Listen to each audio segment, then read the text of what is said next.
Hello viewers, welcome to my channel. आज हम C James Johnson की बुक आपके अवचेतन मन की शक्ति का 17 चैप्टर पढ़ने जा रहे हैं। आपका अवचेतन मन और सामंजस्यपूर्ण मानवीय रिश्ते।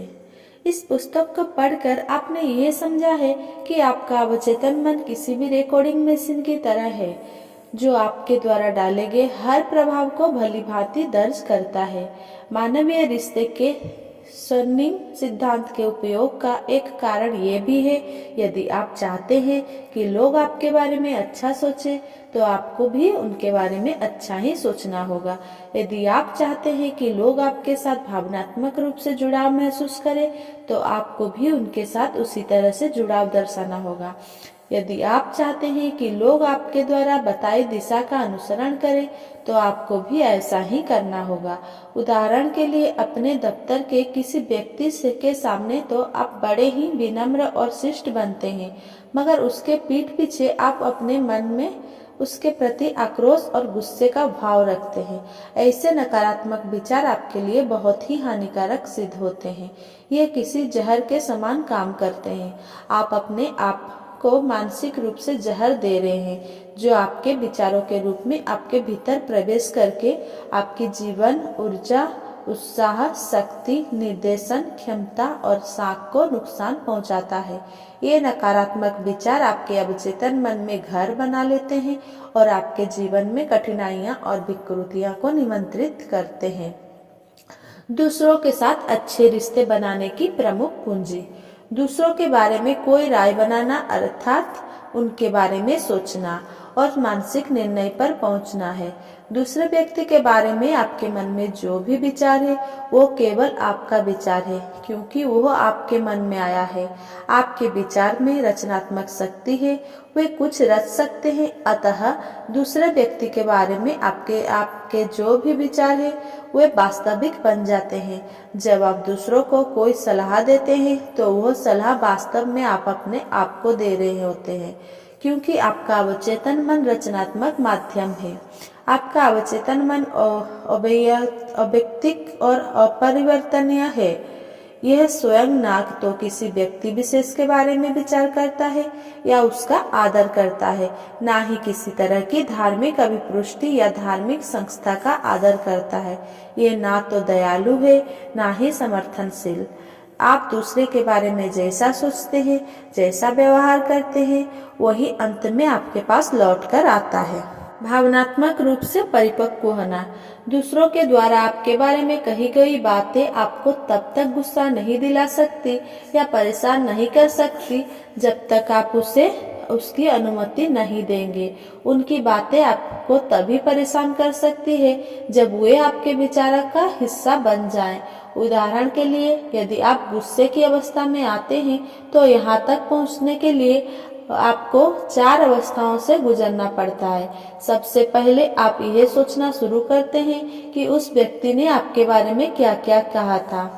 फिर आप तय करते हैं कि उसकी बात पर आपको गुस्सा होना है और उसी के अनुसार क्रोध या रोष की भावनाएं प्रकट करते हैं। उसके बाद आप प्रतिक्रिया देने का तय करते हैं। शायद आप उसकी बात का जवाब देते हैं या उसी तरह का प्रत्युत्तर देते हैं।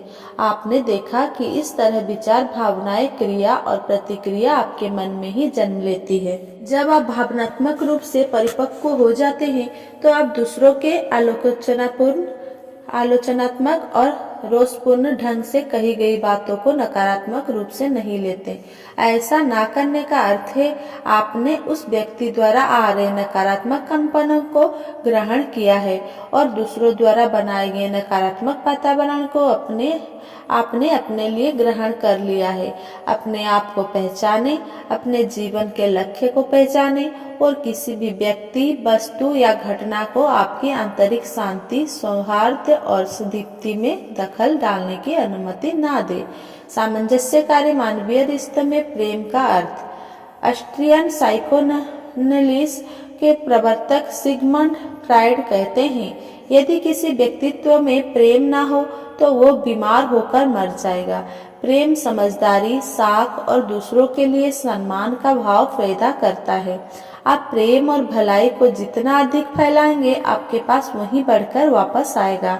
यदि आप अपने साथी के अहंकार को चोट पहुंचाकर उसकी स्वयं के बारे में बनी छवि को धक्का पहुंचाते हैं तो आप कभी उससे सद्भावनापूर्ण व्यवहार प्राप्त नहीं कर सकते हैं। यह जान ले कि दुनिया का हर व्यक्ति दूसरों से प्रेम और प्रशंसा पाना चाहता है। वो चाहता है कि दुनिया में उसे महत्वपूर्ण समझा जाए। ये याद रहे कि दूसरा व्यक्ति भी अपनी कीमत पहचानता है और वो भी स्वयं को जीवन के उस सिद्धांत के अनुकूल समझता है जो हर एक प्राणी को निर्देशित करता है। जब आप अपने व्यवहार में सतर्कता बरतते हैं तो आप वास्तव में दूसरे व्यक्ति की अच्छा छवि को आकार देते हैं, जिसके फलस्वरूप आपका प्रेम और सद्भावना आपके पास प्रत्युत्तर के रूप में आता है। तुष्टीकरण की कभी जीत नहीं होती। दुनिया में किसी को भी वो शक्ति और अधिकार प्रदान ना करे कि वो आपको अपने जीवन के लक्ष्य से भ्रमित कर सके। आपके जीवन का लक्ष्य अपने छिपी हुई सामर्थ्य और प्रतिभा को दुनिया के सामने लाना और इसके माध्यम से मानवता की सेवा करना। ईश्वर द्वारा दी गई बुद्धि, सत्य और सुंदरता को दुनिया के सभी लोगों के लाभ हेतु उपयोग में लाना है। अपने आदर्शों के प्रति निष्ठावान रहें। ये आवश्यक और पूर्ण रूप से जान ले कि आपकी शक्ति, शांति, खुशी और पूर्णता में उस शक्ति का आशीर्वाद समाहित है जिसके कारण दुनिया चल रही है। एक अंश के सामंजस्य का अर्थ है सारी दुनिया का सामंजस्य। अंश ही पूर्ण है और पूर्ण ही अंश है। आपके ऊपर दूसरों का कर्ज प्रेम के रूप में है जिसे आपको चुकाना है। प्रेम स्वास्थ्य, खुशी और मन की शांति को आकार देने वाला नियम है। मानवीय रिश्ते में लाभदायक बिंदु। 1. आपका अवचेतन मन किसी रिकॉर्डर की भांति काम करता है जो आपको हर विचार को रिकॉर्ड करता है। दूसरों के लिए हमेशा अच्छा सोचें। ऐसा करने से आप वास्तव में अपने ही लिए अच्छा सोच रहे होते। 2. घृणा या गुस्सा का विचार मन के लिए जहर का काम करता है। किसी के लिए भी बुरा विचार अपने मन में ना लाएं। दूसरों का बुरा सोचने का अर्थ है आप अपने लिए बुरा सोच रहे हैं। आप अपने दुनिया में अकेले सोचने वाले हैं और आपके विचार रचनात्मक है, वास्तविकता बनने की शक्ति रखते हैं। 3. आपका मन रचनात्मक माध्यम है, अतः आप दूसरों के बारे में जो कुछ भी सोचते हैं या महसूस करते हैं वो आपके मन के द्वारा आपके जीवन के अनुभव के रूप में आप अपने बारे में जिस प्रकार की में बदल दिया जाता है। यह स्वर्णिम नियम का मनोवैज्ञानिक रूप है। आप दूसरों से अपने बारे में जिस प्रकार की सोच रखने की अपेक्षा करते हैं वैसे ही विचार उनके लिए भी अपने मन में लाएं। 4. जब आप दूसरों के लिए अच्छा सोचते हैं तो दयालुता का प्रसार होता है। आपके पास का प्रेम और अच्छाई आगे भेजी जाती है और यही बातें आपके पास कई गुना होकर वापस आती है। 5. आप अपनी दुनिया के अकेले विचारक हो। दूसरों के बारे में आपकी सोच के लिए आप स्वयं ही जिम्मेदार हो। याद रहे, दूसरा व्यक्ति उसके बारे में आपकी सोच के लिए जिम्मेदार नहीं है। आपके विचार पुनर्निर्मित होते हैं। अब आप दूसरों के बारे में किस तरह की सोच रखना चाहेंगे। 6. भावनात्मक रूप से परिपक्व हो जाएं। दूसरे व्यक्ति के मत की भिन्नता को स्वीकार करें। वे आपसे असहमत होने का अधिकार रखते हैं और आप भी उनसे असहमत होने का अधिकार रखते हैं। और आप भी उनसे असहज होने का अधिकार रखते हैं। आप कटु व्यवहार किए बिना या अप्रिय वचन बोले बिना उनसे असहज हो सकते हैं। 7. जानवर आपकी नकारात्मक तरंगों को भांपकर आप पर झपटते हैं। यदि आप अपने भीतर प्रेम का भाव रखेंगे तो जानवर आप पर हमला नहीं करेंगे। अनुशासनहीन इंसानों के भीतर उतनी ही संवेदनशील होती है जितनी किसी बिल्ली, कुत्ते या दूसरे जानवरों में हो सकती है। 8. आपका स्व संवाद आपके विचार और भावनाओं का प्रतिनिधित्व करता है और इसे अन्य लोगों के साथ आपके व्यवहार और प्रतिक्रियाओं द्वारा अनुभव किया जा सकता है। 9. आप अपने लिए जो भी चाहते हैं दूसरों के लिए भी उसी की कामना करें। यह सामंजस्यकारी मानवीय रिश्ते की कुंजी है। 10. दूसरा व्यक्ति तब तक आपको विचलित या परेशान नहीं कर सकता जब तक आप उसे ऐसा करने की अनुमति नहीं देते, अर्थात जब तक आप उसके बात को गंभीरता से नहीं लेते। आपके विचार रचनात्मक है, आप उसकी भलाई कर सकते हैं। 11. दूसरों के साथ रहने के लिए प्रेम ही एकमात्र उत्तर है। प्रेम का अर्थ दूसरों को समझना, उनकी भलाई की कामना करना और समझदारी रखना है। 11. दूसरों की सफलता, उन्नति और सौभाग्य में प्रसन्नता का अनुभव करें। ऐसा करके आप अपने लिए भी सौभाग्य को निमंत्रित करते हैं। 13. यदि दुनिया में आप किसी को कुछ दे सकते हैं तो वो है प्रेम, और प्रेम का अर्थ आप अपने लिए जो कुछ भी चाहते हैं, स्वास्थ्य, खुशी और जीवन के तमाम सुख, उसी की कामना अन्य व्यक्तियों के लिए भी करें। किसी के बारे में राय या निर्णय न लेने वाला दिवस हम में से कितने लोग ऐसे हैं जो दूसरों के द्वारा स्वयं के बारे में कोई अंतिम राय बनाया, टिप्पणी करना या निर्णय लिया जाना पसंद करते हैं। संतुलन बनाने से भी मैं तो इसे पसंद नहीं करता हूँ, और मुझे लगता है कि आप भी इसे पसंद नहीं करते होंगे। लोग अपने आप को आकलित किया जाना पसंद नहीं करते, विशेषकर उन्हें जाने पहचाने बगैर। हम चाहते हैं कि पहले हमें समझा जाए कि समझदारी के साथ हम महत्व और अंत में प्रेम पाना चाहते हैं, मगर बिना निर्णायक हुए। हाल ही में मैंने और अंत में न्यूज़लेटर, जिसे उस संस्था के सदस्य एलन द्वारा लिखा गया था, पढ़ा। समृद्धि के लिए पैसे की जरूरत मेरी एक कॉलेज की मित्र घर के मुख्य द्वार पर जगह नहीं होती। मदर तेरेसा गांधी जी और अन्य महान नेता हमारी नजरों में लगाया जाता है, मगर उन्हें इसके लिए किसी तरह की आर्थिक संपन्नता की आवश्यकता नहीं पड़ी। समृद्धि बनने की राह में संतुलन बनाए रखना ही दरवाजा खोलकर देखने की बजाय केवल लोग अपने परिवार, स्वास्थ्य, समाज, अध्यात्म और दरवाजे पर खड़ा बीच की बेहतर संतुलन बनाए रखते हैं कि घर में वो अकेली है और वो उसे नुकसान पहुंचा सकता है।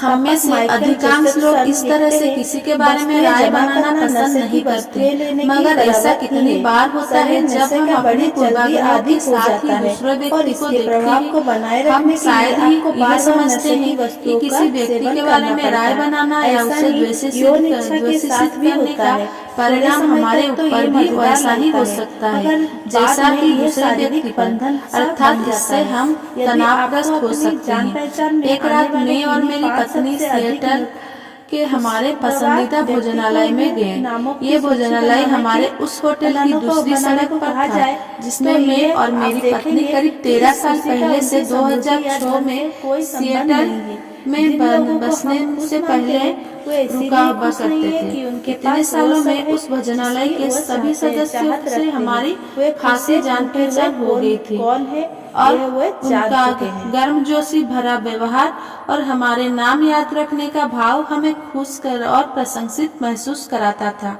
प्रबंधकों में से एक व्यक्ति हमारे आने से खुश नहीं होता था, ना ही किसी तरह का अभिवादन या स्वागत का भाव दर्शाता था।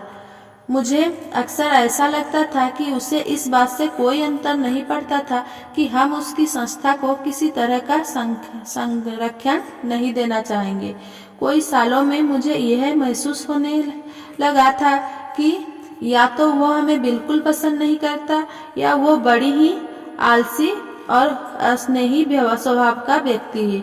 ये बात उसकी संस्था के अन्य स्नेही और मित्रवत व्यवहार रखने वाले सदस्यों से बिल्कुल अलग प्रतीत होती थी। एक शाम हम रात को खाने के समय से बहुत पहले लौट आए। हमने निकट के खाली बार के किनारे एक स्थान ले लिए। टॉमी बार के पास से 3 या 4 बार गुजरा, मगर उसने हमारा हेलो कहकर या अन्य किसी तरह से अभिवादन नहीं किया। मैंने निश्चय किया कि उसके पास जाकर उसके ऐसे व्यवहार का कारण जानना जाए कि कहीं अनजाने में हमारी कोई बात उसे बुरी तो नहीं लगी है। यह तय करके जैसे ही वो अगली बार वहां से गुजरा, मैंने उसे पुकारा, टॉमी क्या आप हमारे साथ थोड़ी देर बैठ सकते हैं? वो मेरे पास और मेरी पत्नी के ठीक सामने बैठ गया। मैंने बात शुरू की, टॉमी आप जानते हैं कि मैं और मेरी पत्नी जेरी यहाँ करीब 20 वर्षों से लगातार आ रहे हैं। इतने सहयोगी, योग्य और सौहार्दपूर्ण स्वभाव के सदस्य यहाँ रखने के लिए हम आपके बधाई देना चाहते हैं, आपका अभिनंदन करना चाहते हैं। मगर मेरे मन में एक प्रश्न है, आप हमें कभी भी हेलो नहीं कहते, ना ही कभी हमारा अभिवादन करते हो। इससे हमें ऐसा लगता है कि आपको हमारा यहाँ आना पसंद नहीं है। ऐसा है तो आगे हम यहाँ नहीं आएंगे। मैं बस इतना पूछना चाहता हूँ कि क्या हमारी कोई बात आपको बुरी लगी है? यदि ऐसा है तो मैं उस मुद्दे पर बात करके अपना पक्ष रखना चाहूँगा। थोड़ी देर रुकने के बाद टॉमी मुख पर एक अच्छी से मुस्कान लेकर मुझसे मुखाबित हुआ। जिम, मेरे बारे में कुछ ऐसा है जो आप नहीं जानते।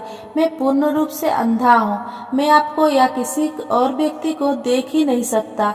इसीलिए जब आप यहाँ आते हैं और मैंने आपकी आवाज़ ना सुनी हो तो आपको पहचानने का सवाल ही नहीं उठता।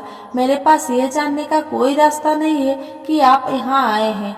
अब स्तंभित होने की बारी मेरी थी। मैंने हंसना शुरू किया और कहा, ये अब तक सुनी हुई सारी कहानियों में सबसे अच्छी कहानी है।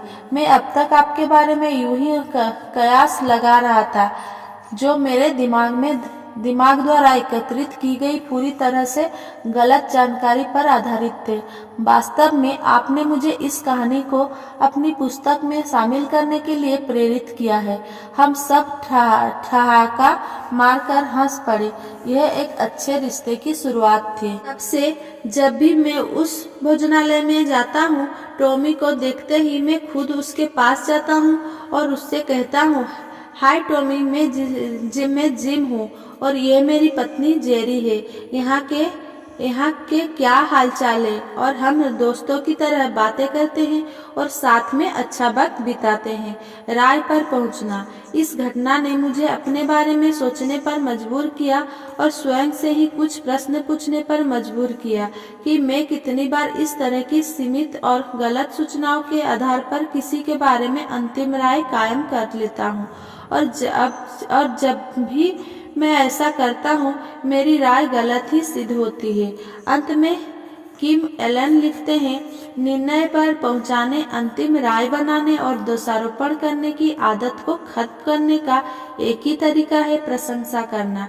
अन्य नकारात्मक अवस्थाओं की ही तरह प्रशंसा भी व्यक्ति के प्रदर्शन को बेहतर बनाती है, साथ ही मस्तिष्क की सूचनाओं को समझाने की क्षमता को भी बेहतर बनाती है।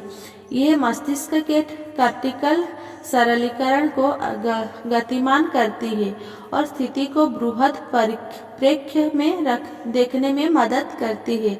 अतः अगली बार जब आप अपने आप को किसी अंतिम निर्णय की ओर पहुंचने की जल्दी में अनुभव करें, तो दिमाग के दरवाजे खोलें, तारीफ करने लायक बातें तलाशें, आपको अच्छा महसूस होगा। इससे भी अधिक यह कि आप दूसरों को उनकी बातों को और उनकी स्थिति को दूसरे कोणों से देखने में समर्थ हो सकेंगे। धन्यवाद। Thanks for watching. Please like, comment, share and subscribe. Thank